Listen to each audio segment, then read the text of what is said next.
We're back. Time for another edition of the Carolina Insider. It's Thursday. You know what that means? Thirsty Thursday. No, Adam's going to take us through the social drive presented by Reed's Jewelers. Adam, let's start with a little bit of football action. Go back one more time to this past weekend in Boone. And look, it's a hilarious side note at this point that Bryson Nesbitt, our guest yesterday here on the video pod, took back that onside kick late for a touchdown that put Carolina up 8. We know some more action happened after that. That's not what we're here to discuss. What we're here to discuss, Adam, is the flawless execution on this onside kick by the Tar Heels. At least certainly flawless execution up to the point where Bryson catches the ball. And that's what really matters. The hard-hitting former pod guest, you saw Power Eccles last week. He seemed like a nice fella. Appalachian didn't think he was so nice as 3 different Tar Heels just completely erased 3 different Mountaineers. That is impressive execution, impressive physical football, and 99.9% of the time, Bryson Nesbitt did exactly what you want him to do, and that's go score. It all turned out fine in the end as the Tar Heels won 63-61. And Adam, we got to see some great quarterback play from the Tar Heels on Saturday. Drake May continues his hot start, and after one of his touchdowns, a rushing touchdown in this instance for Drake May, there was another terrific Tar Heel in the end zone. Such a cool moment to have Sam Howell there, who's got some family ties to App, and then for this play to work out so perfectly that Drake May just decides, well, I'll just go score a touchdown right over there by Sam. You realize how fortunate, well, maybe not fortunate, it's not the right term, but how good the Tar Heels have been at that position here over the years, especially here recently, and great to see Sam Howell again. Best of luck to him as he and the Washington Commanders getting started this weekend in the National Football League. Also, speaking of the National Football League, Mitch Trubisky, another terrific quarterback from the past in the Tar Heel football history. Mitch, after having a go with the Bears, took a year off from starting with the Bills.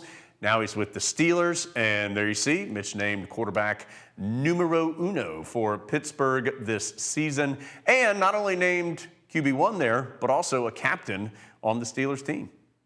So what's this honor mean to you? It's a tremendous honor. Anytime you're voted by your peers and your teammates, it obviously means a lot. So I just come in here, try to lead by example, earn the trust of my teammates, and for them to vote me captain, it definitely means a lot. Like, it's a tremendous honor. Mitch, to that point. Really good dude, and hoping for the best for Mitch Trubisky. In a different system, in a different place, fresh start. Adam feels like he's somebody who could certainly have success. And got the respect of his teammates there in Pittsburgh very quickly. That was a good interview where he talked about all the different leaders he's learned from during his career, and even referenced his time back at Carolina, which was the last time Mitch said that he had been a captain, and what he had learned from that experience that he felt like would help him with the Steelers. Again, best of luck to him and Pittsburgh as they get going here this weekend. Adam, let's change gears. 2 places very similar, Pittsburgh and Australia. And Australia is where our good friend Brady Manic is now, and Brady had a birthday this past week.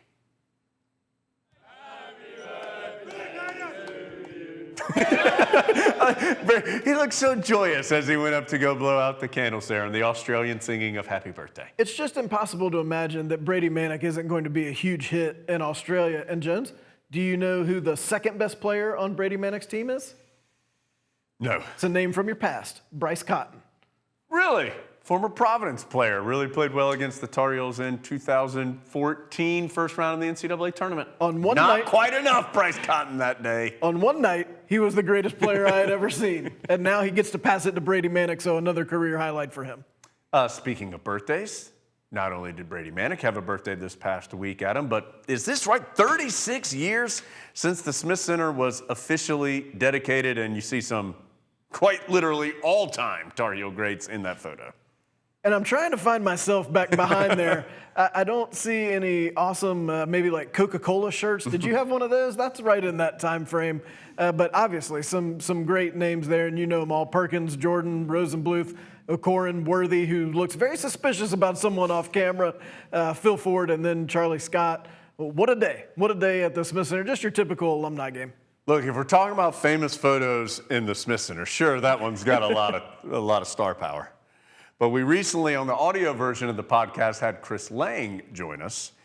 You may remember a little bit of a saucy photo that Chris took for a media day during his time at Carolina where he had his head propped on his hand while he was lying on the bench.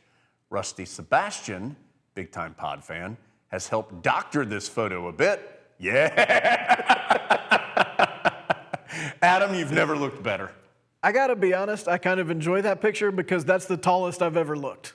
So I don't really mind about the rest of it because I'm just like, oh, look at me, I'm 6'8", it's fine. Chris was just on the audio version of the podcast a couple of days ago, worth going to take a listen. If for nothing else, just his discussion about that photo was, we had a good time talking to Chris Lang. Talking about Photoshop skills, Adam, this is something we meant to talk about last week. We forgot to. Bringing it back this week. This knockoff Carolina Insider graphic that's out there. Yeah. What is this? Thank you, Lindsay. I appreciate your support and belief in all my abilities. I was just trying to branch out. I first thought that, as I think Jones said this too, that was the walkway between the Smith Center and Corey Natatorium. No. But I think it's just some random building. Yeah. What is this photo? We need to get our lawyers like Crumley Roberts on this. We have TM'd Carolina Insider. And certainly those aren't the right colors. At least get the right color palette. You'll be hearing from our representation soon. Somebody who needs no representation because he's out there doing it by himself at a high level is Zach Gallen, also former audio podcast guest. Zach joined us back in February of 2020. Not much has happened since then. Don't worry about that.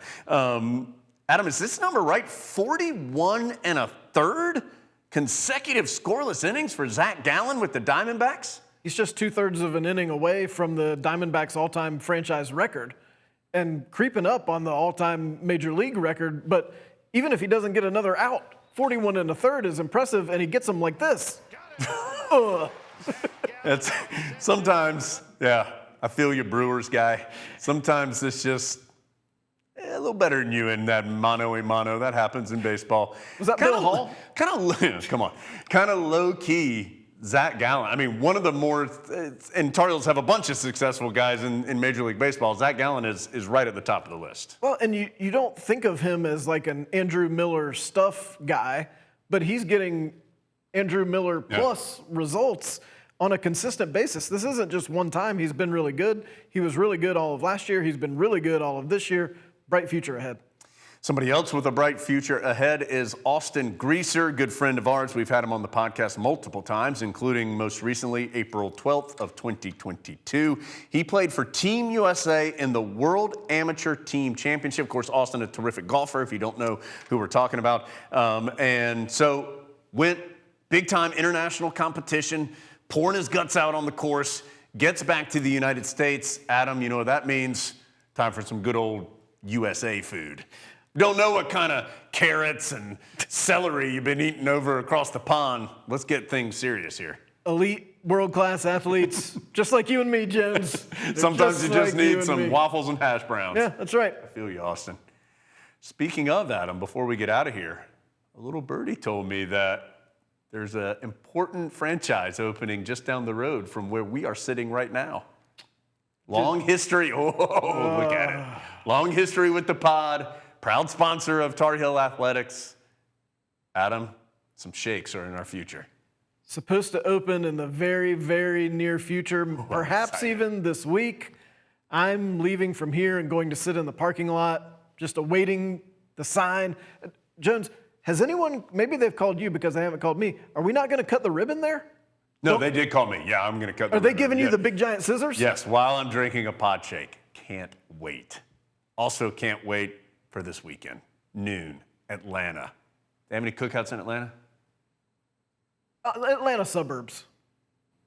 Carolina, Georgia State. We're on the air at 11 a.m. radio-wise, and we'll be back next week for the next edition of The Social Drive as well. We'll see you then here on the Carolina Insider.